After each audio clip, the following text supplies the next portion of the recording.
श्री शिवाय नमस्तुभ्यम दोस्तों। आप सभी लोग जानते होंगे कि आज इंदौर की कथा का 7वां दिन है। जो द्वादश ज्योतिर्लिंग शिव महापुराण कथा चल रही है इंदौर में, उसका आज आखिरी दिन है दोस्तों। पर इस इंदौर की कथा में 5वें दिन की कथा में एक ऐसी घटना हो गई है जिस घटना के बारे में शायद आपको पता लग भी गया होगा और कुछ लोगों को पता नहीं भी लगा होगा। पर दोस्तों ये जो घटना है ये बहुत ही दर्दनाक है, सुनने के बाद आपको भी बुरा लगने वाला है।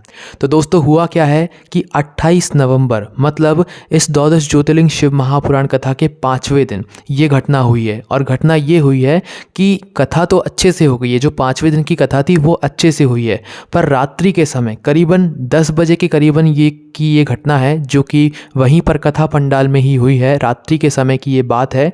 और हुआ क्या है कि वहाँ पर एक वृद्ध महिला थी, एक वृद्ध महिला के साथ में उनकी एक बहू भी आई थी। ये दोनों कहीं दूर से जो है कथा सुनने के लिए आई थी शिव महापुराण कथा की, और रात में उसी पंडाल में रुकी हुई थी।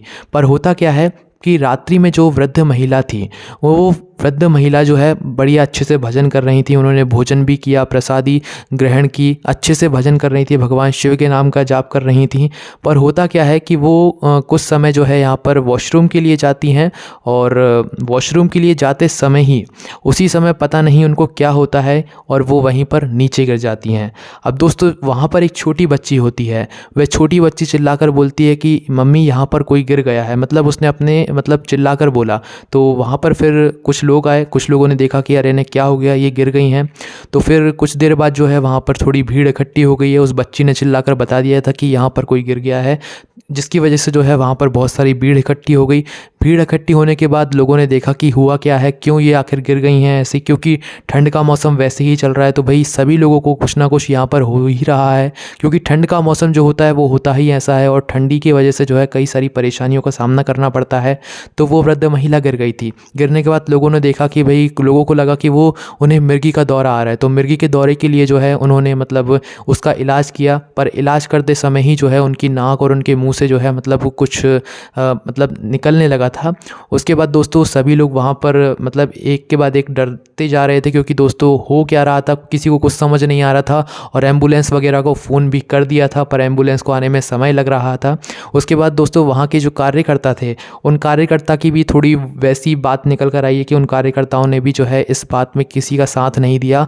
उन कार्यकर्ताओं की वजह से उन कार्यकर्ताओं ने ऐसा जवाब दे दिया कि ऐसे तो हर दिन हज़ारों लोग कई सारे लोग ऐसे बीमार होते हैं, हम हर किसी को थोड़ा ना देखने जाएंगे। तो ऐसी बात जो है वहाँ के किसी कार्यकर्ता ने किसी व्यक्ति से कही थी, जब वो व्यक्ति जो है इस वृद्ध महिला के लिए मदद मांगने के लिए गया था। तो ऐसी बात निकल कर आई है। पर दोस्तों इसमें प्रदीप मिश्रा जी का कोई भी हाथ नहीं है। वहाँ के जो इंदौर के जो कार्यकर्ता हैं, कोई एक कार्यकर्ता ने ऐसी बात कही थी और कोई भी यहाँ पर बात नहीं है।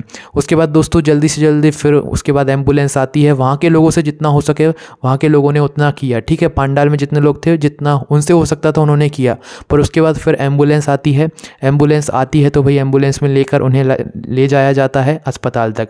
अब दोस्तों उनके साथ में सिर्फ उनकी बहू थी, और उनकी बहू को 5 मिनट बाद पता चला था कि उनकी सास के साथ कुछ हो गया है, ठीक है। तो वहीं पर वो भजन कर रही थी उनकी बहू भी, तो उन्हें बुलाया गया, उन्हें भी बुलाया गया, उन्होंने भी देखा, उन्होंने भी वो भी घबरा गई थी। फिर उसके बाद जो है यहाँ पर इनकी जो सास है, ये वृद्ध महिला है, इनको अस्पताल भेजा गया एम्बुलेंस के ज़रिए। पर अस्पताल में जब डॉक्टरों ने इन्हें चेक किया तो वहाँ पर इन्हें मृत घोषित कर दिया गया था। हालांकि जब इनकी तबीयत वहाँ पर ख़राब हुई थी तो भगवान शिव के नाम का उच्चारण करना शुरू कर दिया था लोगों ने, ताकि भगवान शिव का इन्हें आशीर्वाद प्राप्त हो। पर दोस्तों कहने की बात यह है कि जो इनकी मृत्यु हुई थी वो उसी कथा पंडाल में, शिव जी के उसी कथा पंडाल में हो गई थी। और जब इन्हें अस्पताल पहुंचाया गया तो वहाँ पर डॉक्टरों ने मृत घोषित कर दी। अब दोस्तों इंदौर में ये वहाँ पर जो है 5वें दिन की ये घटना है। जो द्वादश ज्योतिर्लिंग शिव महापुराण कथा है उसका जो 5वां दिन था, 28 नवंबर को रात्रि के 10 बजे करीब की ये बात है, जो कि कथा पंडाल में ही ये पूरी घटना घटी थी रात्रि के समय, ठीक है। 5वें दिन की कथा हो गई थी, पर रात्रि के समय ये पूरी घटना वहाँ पर हुई थी। उसके बाद वहाँ के जो विधायक हैं उन तक ये खबर पहुँची, प्रदीप मिश्रा जी तक ये खबर पहुँची। पर सभी ने भगवान का नाम लिया और यही आशा करी कि सब कुछ अच्छा हो जाए। पर जो वो वृद्ध महिला थी उनको जो है मृत घोषित कर दिया था। उसके बाद कि कोई भी मतलब कुछ कर ही नहीं सकता है, क्योंकि महाकाल की जो मर्ज़ी होती है उसको कोई टाल ही नहीं सकता है। पर दोस्तों जो इनकी मृत्यु हुई थी वो कथा पंडाल में ही हो गई थी। अब हमारी ये खबर बताने का आपको मकसद ये नहीं है कि आप लोगों तक ये खबर हम पहुंचाएं, मतलब पहुंचाना तो था, पर इस खबर के ज़रिए आप ये समझिए कि अभी जो मौसम चल रहा है ना, वो ठंडी का मौसम चल रहा है, ठंड का मौसम चल रहा है।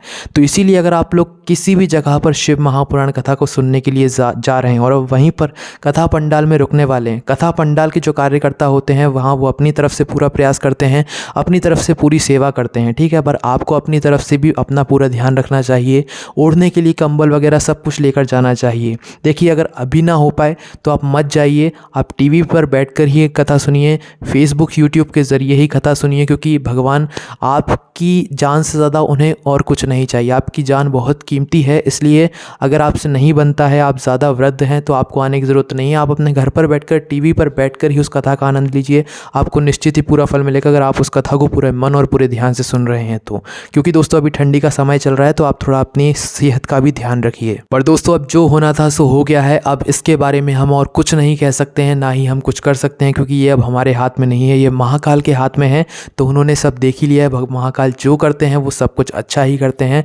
आप उस वृद्ध महिला के बारे में क्या कहना चाहते हैं, क्या लिखना चाहते हैं, वो कमेंट सेक्शन में लिख दीजिए। श्री शिवाय नमस्तुभ्यम ज़रूर लिखिएगा। ओम नमः शिवाय, जय बोले आबा, श्री शिवाय नमस्तुभ्यम।